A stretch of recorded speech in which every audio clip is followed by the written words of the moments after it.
بسم اللہ الرحمن الرحیم۔ السلام علیکم ورحمۃ اللہ وبرکاتہ۔ کیسے ہیں ناظرین؟ سب خیریت ہے انشاءاللہ تعالی۔ اللہ کی جا سے امید ہے سب خیر و عافیت میں ہوں گے اور اچھے اچھے کاموں میں مصروف ہوں گے۔ اللہ پاک آپ سب کو اپنے فضل سے اور اپنے کرم سے نوازیں۔ آگے بڑھنے سے پہلے ایک چھوٹی سی درخواست کہ آپ سب نئے آئے ہیں تو ہمارے چینل، آپ کے چینل دین اسلام حق پسند کو سبسکرائب کریں، اپنے دوستوں میں، رشتہ داروں میں شیئر بھی کریں۔ گھر میں قرآن کا حلقہ لگاؤ۔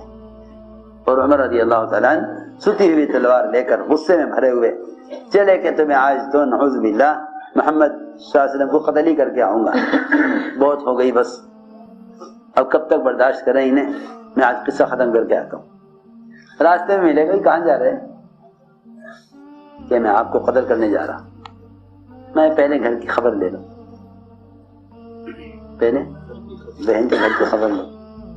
وہاں گئے تو وہاں گھر میں قرآن کو صحیح کرنے کا اجتماعی حلقہ لگا ہوا تھا۔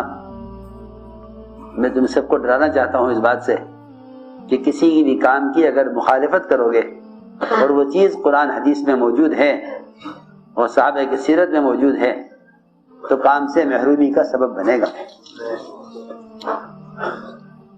کیونکہ بعض چیزیں منسوخ ہیں اور بعض چیزیں مسنون ہیں اور بعض چیزیں وہ صحابہ کرام کے آثار میں کثرت سے ملتی ہیں۔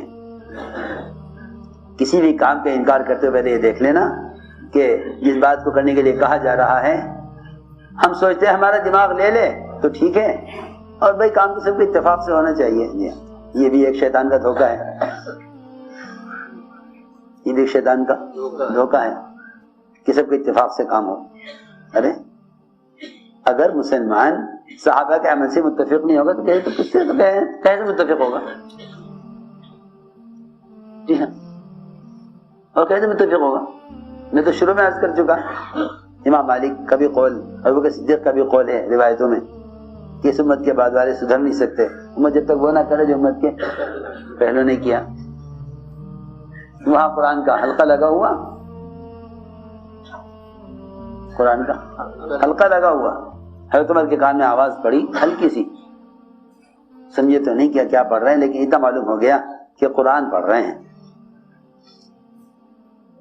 حضرت اندر داخل ہوئے، غصہ اتارا بہن پر، دیکھا سمجھتے تھے یہ اس قرآن کے حلقے کا اثر ہے۔ حضرت عمر نے فرمایا کہ لاؤ وہ قرآن کہاں ہے، مجھے دکھلاؤ، میں پڑھنا چاہتا ہوں۔ اصل میں تبلیغ میں تعلیم کا طریقہ سنت کے مطابق ہے۔ انفرادی طور پر پڑھو، انفرادی طور پر پڑھو کہ نہیں، جو کام تم انفرادی کر دو گے وہ امت میں سے ختم ہو جائے گا، امت میں سے ختم ہو جائے گا۔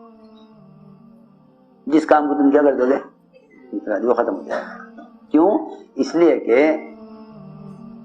انفرادی زندگی غفلت پیدا کرتی ہے۔ ہماری بات سمجھتے ہو؟ زندگی غفلت پیدا کرتی ہے، اور اجتماعی زندگی جو ہے وہ اللہ کی یاد اور اعمال کی تذکیر کے لیے ہے۔ ہماری بات بہت توجہ چاہتی ہے۔ جو آدمی اجتماعی عمل میں آئے گا وہ اس کو اعمال یاد آئیں گے، اور جو شخصی زندگی گزارے گا، جو شخصی انفرادی زندگی گزارے گا وہ اس کی زندگی غفلت میں گزرے گی، زندگی غفلت میں گزرے گی، اس کی زندگی غفلت میں گزرے گی۔ اجتماعی زندگی ہے اصل ہدایت پر قائم رہنے کے لیے۔ اس لیے آپ کو سن لیا، شروع سے عرض کر رہا کہ مسجد کے اعمال کا ماحول ہوتا تھا جو ضدی کافروں کے دلوں کو نرم کر دیا کرتا تھا۔ آج بھی یہی بات ہے۔ چنانچہ حضرت عمر نے وہاں سے اسلام قبول کیا۔ تو میرے دوستو عزیزو، گھروں میں یہ اعمال سکون اور ہدایت کے اور اللہ تعالیٰ کی طرف سے فرشتوں کے نزول کے اور اللہ کی طرف سے ہدایت کے والے اعمال ہیں، اس لیے ان اعمال کا گھروں کے اندر اہتمام کیا جائے۔ اس میں قرآن کی تصحیح کا حلقہ، پھر کتابی تعلیم، 6 صفات کا مذاکرہ، اللہ کے راستے میں نکلنے کے لیے عورتوں کو، یہ تو حضور اکرم صلی اللہ علیہ وسلم کی براہ راست سنت ہے اللہ کے راستے میں نکلنے کے لیے عورت کو تیار کرنا یہ آپ کی براہ راست سنت ہے. اللہ کے راستے میں نکلنے کے لیے عورت کو تیار کرنا یہ آپ کی براہ راست سنت ہے. یہ بھی نہیں کہہ سکتے کہ نہیں بھائی جو درجہ اس دعوت کے کام کا مردوں کے کا ہے اس کام کے کرنے کا عورتوں کا نہیں ہے. یہ بھی نہیں کہہ سکتے, یہ بھی نہیں کہہ سکتے. کیوں؟ اس لیے کہ میں شروع سے عرض کر رہا ہوں کہ امر بالمعروف و نہی عن المنکر اس فریضے کا ادا کرنا دعوت ہے, اور اس کی ذمہ داری مرد و عورتوں کی برابر ہے. اس کی ذمہ داری مرد و عورتوں کی برابر ہے. یہ کہہ ہی نہیں سکتے آپ کہ بھئی یہ کام مردوں کے کرنے کا ہے عورتوں کے کرنے کا نہیں ہے, کہہ ہی نہیں سکتے. کیوں کہ دعوت کس کے ذمہ ہے؟ دعوت امت کے ذمہ ہے. کیا عورتیں امت سے الگ ہیں؟ کوئی ہے دنیا میں جو ثابت کر دے کہ عورتیں امت کا حصہ نہیں ہے؟ یہ کس نے کہہ دیا کہ امر بالمعروف و نہی عن المنکر مردوں کی ذمہ داری ہے؟ کس نے کہہ دیا؟ کون کہہ سکتا ہے؟ امر بالمعروف و نہی عن المنکر امت کی ذمہ داری ہے اور عورتیں امت کا بڑا حصہ ہیں.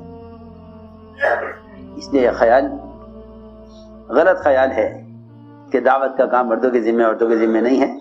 نہیں, عورتوں کو ان کی پردے کی شرائط, محرم کی شرائط کے ساتھ ضروری ہے کہ عورتیں اس فریضے کو ادا کریں. عورتیں اس فریضے کو ادا کریں. منکرات لکھ کر چھاپ کر تقسیم کرا دینا یہ منکرات سے روکنے کا طریقہ مسنون طریقہ نہیں ہے. مسنون طریقہ نہیں ہے. اور معروفات لکھ کر چھاپ دینا امر بالمعروف کا طریقہ نہیں ہے. یہ ایک عملی محنت ہے.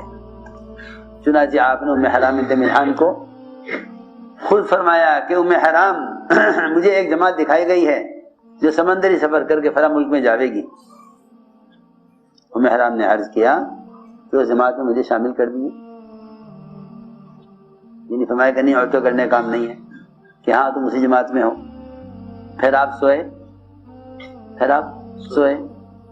پھر خواب میں آپ نے پھر خواب دیکھا, تو نبی کا خواب وحی ہوتا ہے. پھر خواب دیکھا کہ ایک اور جماعت اللہ نے دکھلائی فلاں ملک میں جاوے گی سمندری سفر کر کے. پھر مسکراتے ہوئے اٹھے. ام حرام نے پوچھا آپ کیوں مسکرائے آپ؟ فرمایا ایک جماعت اور دکھلائی گئی ہے مجھے. ام حرام نے کہا کہ یا رسول اللہ دوسری جماعت میں بھی مجھے جانا ہے. یہاں تو یوں سوچتے ہیں عورتوں کا چلہ لگوانا کہ بھائی دین سیکھنے کا تو تبلیغ دین سیکھنے کی تنظیم ہے اور دین تو گھر میں رہ کر بھی سیکھا جا سکتا ہے, پھر کیا دین عورتوں کو نکالنے کی لیے؟ میں تو حیران ہوں. گھروں کے اندر ارتداد اور گھروں کے اندر مورتیاں, گھروں کے اندر ہندوانی رسمیں غالب ہیں مسلمانوں کے, لیکن عورتوں کو اللہ کے راستے میں نکلنے کا تقاضا نہیں ہے. یہ ہے امت کو جہنم کی طرف جھونکنا. یہ ہے اصل بات. تمہیں تو بے چین ہو کر نکل جانا چاہیے شرائط کے ساتھ, محرموں کے ساتھ, تاکہ ہر گھر کے نظام کو 24 گھنٹے کے نظام کو دعوت عبادت پر ڈالیں. ہر گھر میں جا کر قیام کریں, اس گھر کے افراد کو ساتھ لے کر انہیں سارے اعمال دعوت, اعمال عبادت 24 گھنٹے کی ایک دینی زندگی ان کے ساتھ رہ کر گزاریں, جس سے ہر گھر کا ماحول بدلے. اس کی ضرورت ہے. ورنہ شیطان نے کیا وسوسہ پیدا کیا کہ نہیں عورتوں کے لیے کوئی ایسا ضروری نہیں ہے, مرد یہ کام کر لیں. اس لیے عرض کر رہا ہوں کہ گھر کے یہ اعمال اس یقین کے ساتھ ہوں کہ یہ اعمال بذات خود اعمال تربیت. لوگ کہتے ہیں تبلیغ میں تزکیہ نہیں ہے, اور اللہ تعالیٰ گھر کے ان اعمال کے ذریعے پاک کرنے کا وعدہ کر رہے ہیں. اور تزکیہ کسے کہتے ہیں؟ جی سمجھ میں آ رہی بات؟ اور تزکیہ کسے کہتے ہیں بھائی؟